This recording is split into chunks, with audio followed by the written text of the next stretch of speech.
No, truly, what is the worst that can happen? You have these fears that control you. I have learned over time that my life has been controlled by fears. Fears that were maybe not real, maybe an illusion in my mind, like the great Wizard of Oz that, fooled the city that is this huge face I mentioned in this other video, the Wizard of Oz analogy. A lot of these things that we're scared of is like the Wizard of Oz analogy. It's bigger and scarier than it actually is when you look behind what's going on. Now, I'm not saying you shouldn't pay your bills, you shouldn't, pay back your loans or tuition or, your toll bridge fees, whatever it may be, or not listen to your parents or break rules. I'm not telling you to do any of that. Obey the laws of your land, as my mentor AZD always says. Spider. Great guy, great videos. I've learned a lot from him. Check him out. Arash Zapar Di Bazaar on YouTube. I lost my train of thought.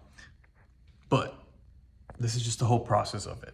I'm gonna make these videos and you can get to feel and see what's inside of my mind. Today is a very manic day and I wanted to talk more about what is the worst that can actually happen.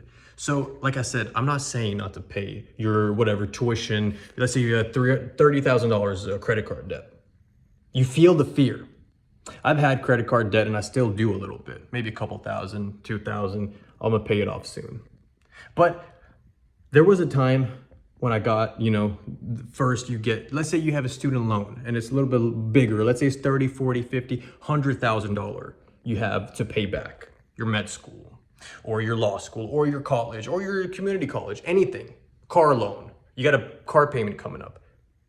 If you miss it by a day, what's the worst that can happen? If you miss your payments by a month, obviously something will happen, but what's the worst that can happen? What's the worst that can happen if you just have to wait a couple days to DoorDash to make a couple extra bucks to pay your bill or to get the money loaned from someone? Is Hyundai gonna come knocking at your door? Maybe they might take your car away eventually, but are they gonna kill you? Are they gonna kidnap your family and do bad things to you and them and hurt them? Think about that. Are they?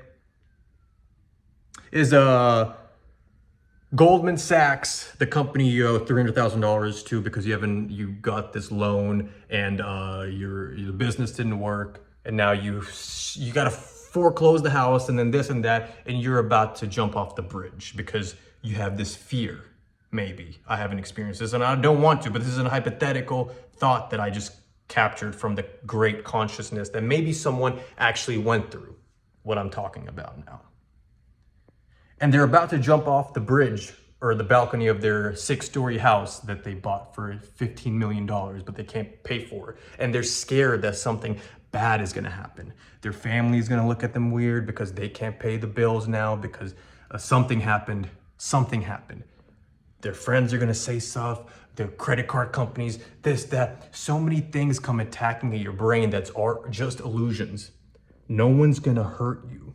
And if they do, then you're probably involved with the mafia or loan sharks. And I'm not saying to do anything illegal, so that's a separate topic. Obey the laws of your land, okay? But certain fears are unnecessary. Your student loan shouldn't cause you to go into a depression where you're taking anxiety pills and just taking drugs just to feel normal. And I've been there, recovering addict, hard drugs. And I'll make separate videos on that if you even want to hear about that. Very personal stuff, and you know what? This channel's new, a lot of viewership right now, so I might as well open up about that if you guys want that. But what is the worst that can happen? I was in a relationship with someone for maybe 3 years. Good relationship, everything was fine, but the one thing that wasn't fine was my mental health. I didn't know what I was doing with myself. I fell into drugs and this and that. The relationship ended. That was a whole separate other video.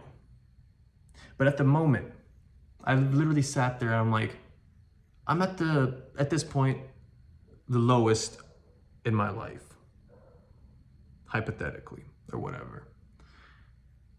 I'm alive. Yeah, I'm kind of withdrawing and I don't feel good. My family's here helping me, getting back on my feet, this and that. And there was a time when I switched from, I was going to school to do PA, physician's assistant. Before that, I wanted to be a doctor, this and that. Took some time off, moved out. That's a whole separate story. But changing career paths, literally had to sit there and be like, there was literal fear inside of me of literally picking something that I wanted to do with my life because of fear of what other people would say. And if you are really fearing what this is coming from a highly sensitive person, myself, empathetic person, I don't want to be so. Sometimes I'm like, I wish I can be more narcissistic, like my parents. I mean, I love my parents, they're great. But growing up, they were kind of narcissistic. You know, the way my mom knows how to talk to someone on the phone when we're getting like scammed by someone, and you're getting an extra charge you're not supposed to be getting. And then I have trouble, being assertive on the phone and, standing up for myself. So I'm very grateful, and I want more of those, narcissistic qualities, a healthy, because there's just boundaries, right? You're supposed to have boundaries, and certain people will call it narcissism, this and that. That's a whole separate topic. But what is the worst that can happen? I really want you to think about that, because if it's not going to kill you, then it's only going to make you stronger. That's cliche. Love you.